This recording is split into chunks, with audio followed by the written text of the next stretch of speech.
রাজধানীর উত্তরায় সড়ক দুর্ঘটনায় 2 সাংবাদিক নিহত হয়েছেন। নিহতরা হলেন দৈনিক প্রাণের বাংলাদেশের স্টাফ রিপোর্টার মোহাম্মদ রবিউল আলম রাজু ও সংবাদ দিগন্ত এর স্টাফ রিপোর্টার সাকিবুল হাসান। বৃহস্পতিবার গভীর রাতে উত্তরার জসীমউদ্দিনে উত্তরা প্রেস ক্লাব প্রাঙ্গণে আর্জেন্টিনা ইংল্যান্ডের খেলা দেখা শেষে মোটরসাইকেলে বাসায় ফেরার পথে জসীমউদ্দিন মোড় ও রাজলক্ষ্মীর মাঝামাঝি এলাকায় বাসের ধাক্কায় দুর্ঘটনার শিকার হন তারা। গুরুতর আহত অবস্থায় তাদের কুর্মিটোলা জেনারেল হাসপাতালে নেওয়া হলে কর্তব্যরত চিকিৎসক দুজনকেই মৃত ঘোষণা করেন।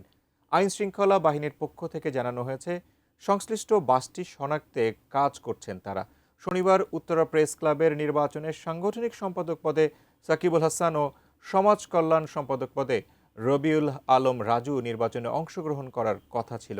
এই মর্মান্তিক ঘটনার সঙ্গে জড়িতদের দ্রুত শনাক্ত করে আইনের আওতায় এনে দৃষ্টান্তমূলক শাস্তির দাবি জানান সহকর্মীরা।